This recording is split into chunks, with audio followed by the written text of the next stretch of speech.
Welcome to On the Line. I'm Christine Williams, coming up for discussion on our Viewpoints Hour. Was the Fort Hood massacre a case of terrorism? And the Goldstone report accusing Israel of war crimes. Stay tuned.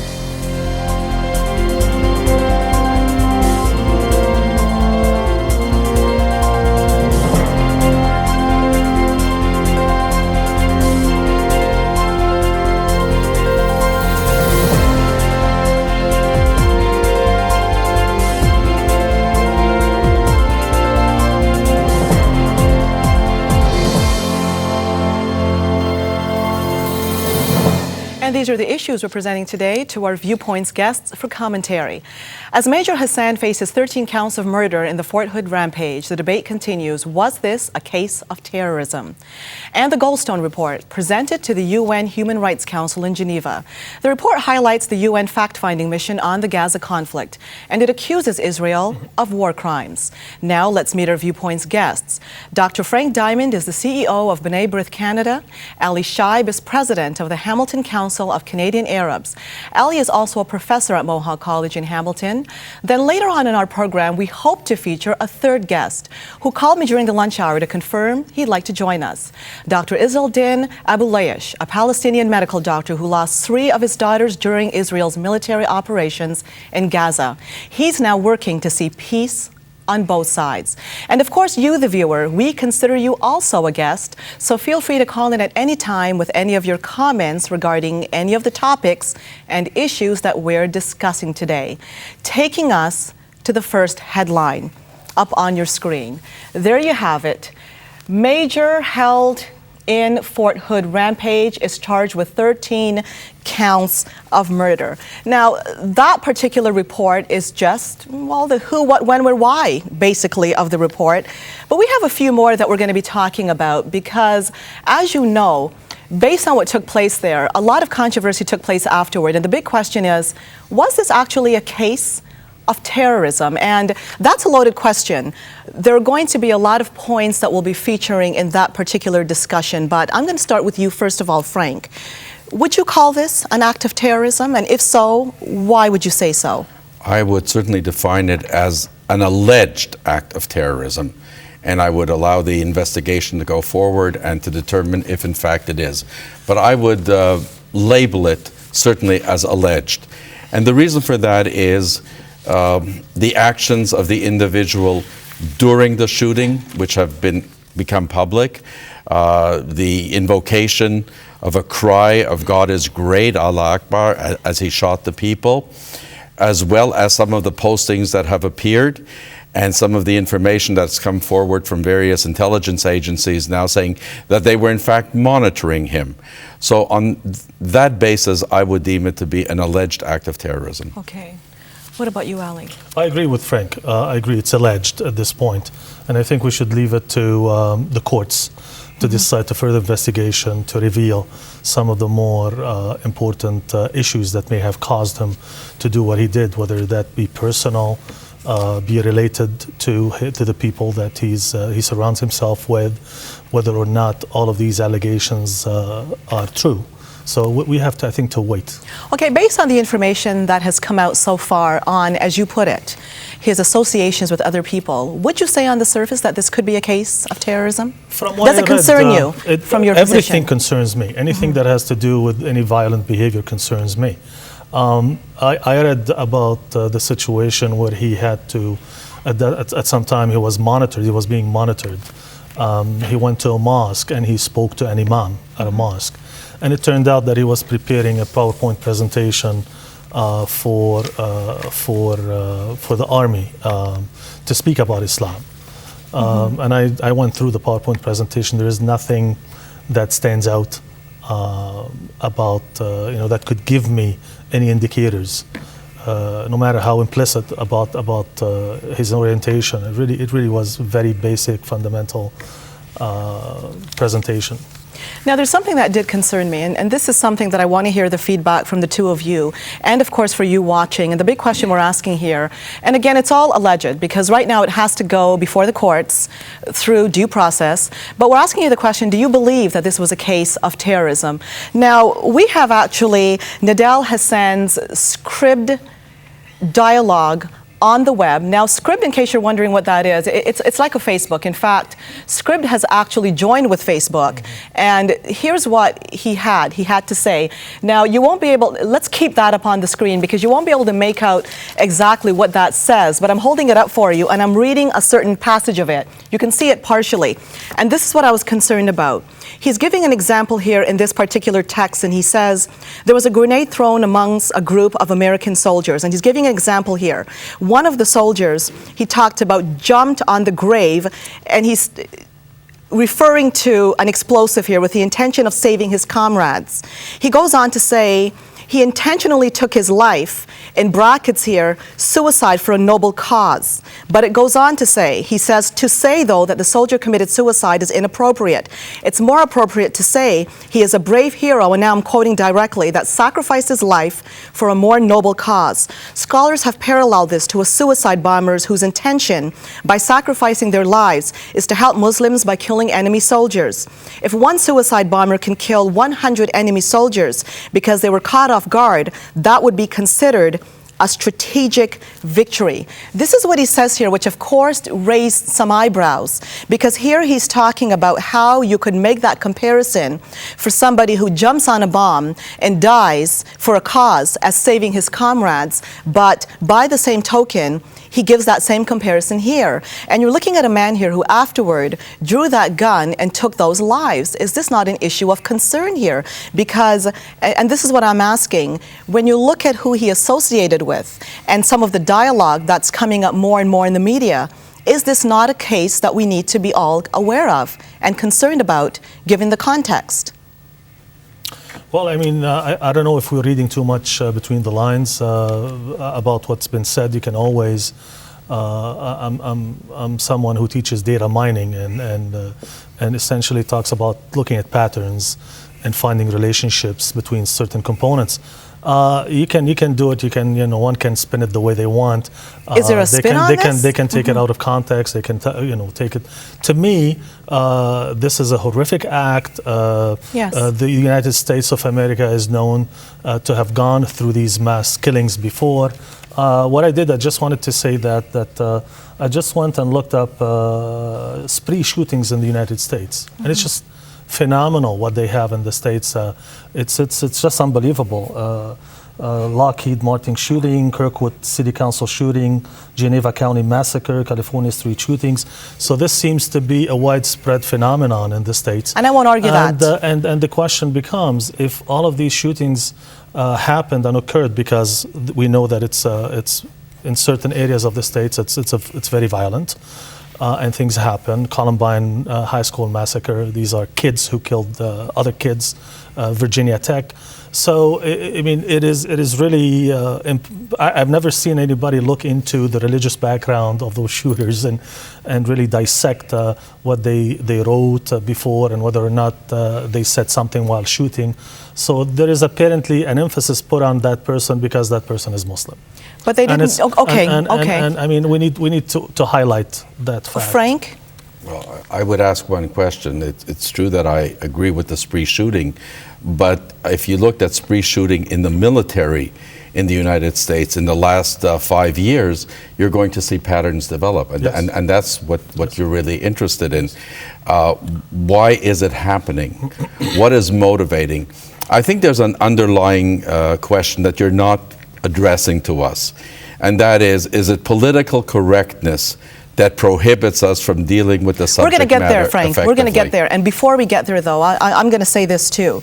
You talked about putting your own spin on things, but when it comes to if one suicide bomber can kill 100 enemy soldiers because they were caught off guard, that will be considered a strategic victory. My concern here, and I agree with you, Ali, 100%, that we've got massacres across the board taking place.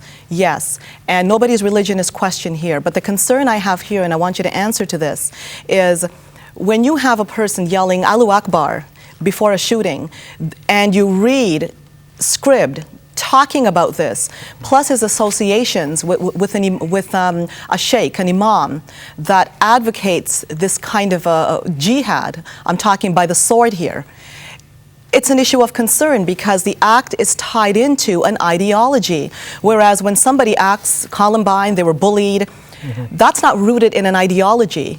It's one acting by himself. Likewise, some nut goes and kills an abortion doctor. They might want to say it's in the name of what they believe in Christianity, but yet at the same time, they're not pointing out a passage or arguing that this is rooted in a specific ideology. And it's this ideology that I'm concerned about, that I'm even hearing more and more, that's pervasive even in the Middle East. One Arab against the other, the Shiites, the Sunnis. And does this not concern you, this ideology involved here? Of course, any ideology that spouts violence, of course, very concerns me a lot. But I'm going to use the same logic that you're using in way of saying Allahu Akbar, which is a term used in Arabic in a number of different places. But you'll find, if you recall, the Egyptian airliner that went down in the United States, these were Egyptian pilots, and it was said after the investigation that they heard the pilot say Allahu Akbar before taking that nosedive into the ocean. And they were saying that probably it was an act of suicide, taking his own people with him while mentioning Allahu Akbar. So to me, because I also use that word myself, it doesn't really give me, it doesn't give me much to go by. To be frank, I hear you, but the other, go ahead, Frank. I was going to say, you can take the word God be praised. Yes. And you can do it in many Anybody contexts. can do this. You can do it in terms of food. But if you're standing there and you're shooting and killing people and saying, praise be God, there's a religious connotation. And to there's it. a history here. Right. And so it's not the same as... I'm not saying that there is no religious linkage there. Right. But all I'm trying to say is that happens in whether this person, in this specific case, was shooting at his own soldiers. This guy was born. We need to let your audience know that this person we're talking about was born in the States and was raised in the States. So it's not somebody who may have come with religious disposition and decided to open fire. These were his friends in arms. In the same case of the Egyptian airliner, these were his own people. So we're talking about your own people, doing that to your own people. So you're a sick person to do that. It's only a sick person who can do it to his own people. But we're saying you're only whether you use religious connotations or not. But you're the one who introduced the notion of patterns, and I accept that. Sure. If it's an isolated, we would say it's a totally strange variable. But if we look at England and it's homegrown, and we look in Toronto and we say it's homegrown, it's no longer a case of just saying it's sickness. I'll grant you that it's abnormal. But it's not just sickness to say that. Somewhere there is a compelling ideology that's being inculcated into people, motivating them. Now, you are very far from that and oppose it vehemently, and that's a given. But nevertheless, I think we have to come to grips with the fact that there are people who are promoting this, and it's not just an illness. Maybe they prey on the ill. Maybe they prey on weak people. I'll accept all of that, on the lonely, the alienated, and so on. But there is a master strategy that's being utilized to get people to do these kind of acts. You see, my concern is here the alienation that Hasan was feeling, according to reports. He was very angry about what the decisions the U.S. made going into Iraq, about Afghanistan. He wanted to get out of that. In fact, he'd hired a lawyer, and according to reports, he was feeling the pressure of it, and that's something we need to talk more about. Before we go for our break, though, Ian on line 7. Hello, Ian. You're on the line. Hello, thank you very much, Christine. I have a question for both gentlemen. As time goes on, it looks like the American CIA or the American Army or the FBI, they screwed up big time because they didn't do. They saw all the warning signs. They didn't do anything about it. Now, what I want to contrast this with the Israeli intelligence. I know that there are Arab generals in the Israeli army, and there are patriots to Israel. Ian, can you get to your point? Do you think this was a case of terrorism or not? This has never happened in Israel before because they understand how to do psychographic testing of all its people. I want to ask, what do you think of the Israeli army teaching the American CIA and the American the networks how to do proper psychographic profiles on every single individual, no matter what their religion is? It doesn't matter because anybody could be a terrorist. Ian, thank you for your call. We're going to go for a break. We'll be back after this. Don't go away.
again, and welcome back to Viewpoints on the Line. Continuing to ask the question, do you think it was a case of terrorism? What happened with that brutal massacre we saw at Fort Hood by, again, Hasan is allegedly up for, he's up for charges, but the question remains, the controversy is, was this a case of terrorism? So we're talking about that. Now we have another article we want to show you, and take a look at it up on your headline. It's called The Million Muslim March. Here you have it there. And here you've got some signs that are up there just presenting Islam in a very, very negative light. The article is written by Dr. Jamie Glazov. We featured him here on the line before, and he's managing editor of Front Page Magazine. But he's saying that a big problem that we're seeing with radicals is this. Yes, I think everybody acknowledges there is a radical element of Islam, and that's something we'll talk about some more. But the big issue is he's saying it's time for a march, time for Muslims to stand up and start denouncing some of these acts. And he highlights some of the points that need to be addressed here. He's talking about, and I would like you to address this, and you got the article, a copy here. He addresses the parts of the Quran that calls for the killing of the infidel or making war with Jews and Christians. He talks about the way women are treated in certain brands of Islam where strict Sharia law is implemented. That when it comes to a woman's choice to self-determination, he's calling for a 1 million person march to declare that it's wrong, the proponents of radical Islam and some of the tenets that you see here. And I'd like your response to that. Yeah, I mean, I read the article, and I don't know the relationship between Major Hasan and women in Islam. I mean, I don't see the connection. No, we're making a connection based on some of the radicalism or him talking about suicide bombers, his association. So we're not comparing apples and oranges here. We're talking about when terrorism does go on in Islam, or when, as the two of you were talking during the break, it's possible that somebody acts on a certain ideology. Why aren't Muslims stepping forward to say, look, this is not something we condone. We don't condone violence against Christians. We don't condone violence against Jews. We do not support that women should be inferior in families. Why aren't Muslims standing up, organizations, and speaking this for the rest of society to hear? I'm sure we have Muslim organizations. We don't have access to too many Muslim organizations and Muslim organization sites or websites in the States. I mean, that's not... In Canada even. I never tried Canada. In Canada, we know about some Muslim organizations that have done that, but it's not enough. And this is what we were talking about during the break, that the difference between Jewish and Muslim organizations is that, the former jumps right away when there's an occurrence, and they do step forward and make their position felt. Muslim organizations are unfortunately not there yet. And why is that, though? Why is that? Because for a number of different reasons. One of them, they are very recent within the system. They may not have been here for a long time. I'm not here to give them any excuses. No, I'm just trying to dig deep beneath this. I'm saying that in front of everybody. They should get their act together and start, moving in the right direction. But by the same token, no Muslim individual should feel at all obligated to apologize for any act that they have nothing to do with. And it would be incumbent also on non-Muslims, to ensure that their language and the way they talk to that individual Muslim doesn't have any connotation, doesn't make that person feel insecure, feel as if he's or she is accused. Because that's what, these are Canadian values that we all uphold, and we want to make sure that all citizens... I think you're absolutely correct that the individual has nothing to apologize for. And I think that's a given in this context. But I think that the fast tracking of not only organizations but imams and an association of imams collectively that represents the vast majorities, I know you can't represent everyone, would automatically respond on issues like this so that it's clear to the Canadian population, clear to the Americans, this is an individual act, it is not representative of our ideology, of our theology, and we're not apologizing because it's not part, but it's not us. That's what has to resonate with the Canadian people.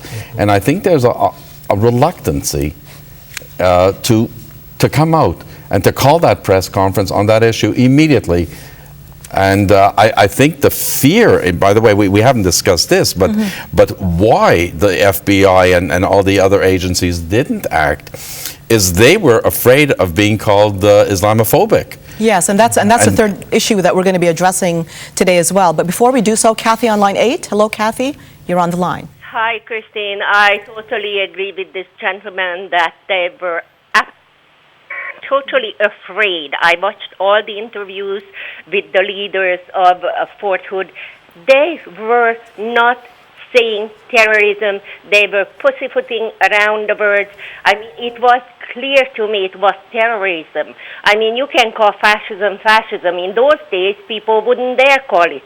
Under communism, you wouldn't say it was bad. Now, terrorism, you would not dare say it is bad. What is happening here? It is absolutely terrible that on American soil, American soldiers who were maybe his buddies, they were slaughtered. I can't find the words.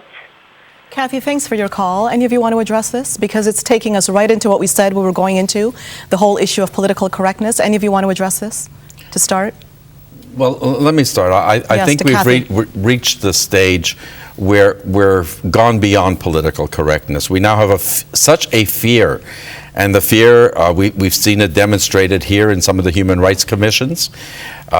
We see it in the United States now. And I don't think that we should be afraid if we speak honestly and openly. And we're not accusatory in terms of group defamation or anything. No. But if an individual is projecting emotions and actions that could possibly bring on a terrorist act, then I think his colleagues and the Secret Service agencies failed in their duty to protect the individuals who subsequently were killed because they were afraid of being called Islamophobic. And I think that's wrong. Okay. And yes. I think the same logic could be extended to the issue of being labeled anti-Semitic. It's the same idea. People do have a fear of even mentioning anything that Israel does. Any act of terrorism committed by the state of Israel will be also, people will fear from being labeled as terrorists or as Jew haters. You have all kinds of labels out there. So I agree with you. I mean, I'm totally with you on that there's a certain degree of fear to even discuss issues related to the Middle East. But I want to differentiate. I think there are Islamophobics, yeah, and I think they're anti-Semites, and I think those people deserve to be labeled what they are. Now, the notion of criticism of Israel, criticism of Israel is fair game. Systemic denial of the legitimacy of the Jewish state, that's a different issue. So no, I don't think anyone would say if you criticize Israel that makes you an anti-Semite. If you deny the legitimacy of the Jewish people to have a homeland, that's a different issue. So you'll be okay when I criticize the state of Israel? In the next segment. Let me tell you, it's coming. We know it's coming. I criticize the state of Israel. Okay, now, we still want you to see a headline in regards to both what Dr. Frank Diamant is saying and Ali Cheaib, and that's our article here, Fort Hood and Cultural Suicide. Now, Lorne Gunter wrote an article about political correctness in the National Post. I mean, we've featured Lorne Gunter here before on the line, but the article he writes does address this. He's saying that there's a fear in society to even call a spade, if you want to put it that way, if it could be an issue of terrorism. And we both know that word. People are starting to get afraid of it. They mention the word terrorism. It's likened to, wait a minute, you got to be careful here, because we all remember what happened to Ezra Levant. And this is an ongoing issue. How do you answer to this? Ezra Levant? Well, Ezra Levant went through $400,000 later. He was exonerated. But what the man went through was incredibly bizarre. The accusation was the republication of the Danish cartoons of Muhammad. Okay. And not only that, but the Human Rights Commission also heard cases about McLean reporting on incidents of terrorism that took place. And that's an issue when Human Rights Commissions start coming forward based on what's reported. Because so far, are you aware of any incidents where somebody reported something that happened in Israel and they were taken to the Human Rights Commission and accused of anti-Semitism? This is an issue that Lorne Gunter raises here, that we're now living in an atmosphere of political correctness, in a nutshell, gone crazy. So what's your response to that? Well, you mentioned, you said, have you seen anybody in Israel being... Yes, here. Was No, anybody you anybody that... mentioned no, about the human rights in Yes, Israel. was any... No. No, what I said was Yeah. anybody in Canada taken to the Human Rights Commission for reporting about I see. Israel Okay, and something that Israel might have done in Gaza. Yeah. And that's where the political correctness comes in here. There's a fear, and the media has had to stand up for its own rights in regards to this. So the political correctness issue, how do you address this? Well, you're standing up. I mean, you are being catalyst, and I don't see anybody coming. Well, we're all having a dialogue here. Coming after you. I mean, you are But it's very happened though, Ali. progressive. It's and happened though. I don't see this really fear mongering taking place. I can't feel it. I can't sense it. You don't think there's fear mongering? No, I don't feel that there is any fear mongering in Canada. Does anybody? I think when national publications get taken to human rights commissions, then I think there's a chill factor being created, a legal chill factor, and we're witnessing that right now. And that's why the whole discussion on Section 13 of the Human Rights Commission and so on, at what point is there an opportunity to freely dialogue? And let me quote Tarek Fatah, who actually used the phrase, you said spade a spade. Yes. He actually said that in the media, that it's time to call a spade because I didn't know that, honestly. No, but people are afraid to openly discuss it because just in case there's a misrepresentation. And I'll give you a good example. We had a conference 5.5 years ago in Winnipeg by the Higgins Foundation on dealing with radical Islam. A person took us to the Human Rights Commission in Winnipeg, a person who wasn't at a session, and she said that somebody had told her. 5 years later, we still don't know who the somebody was. We had to go through the whole... it was thrown out in the end, of course. The outcome was... But 5 years. It's lucky that we have the legal... We live in a democratic society, and everybody is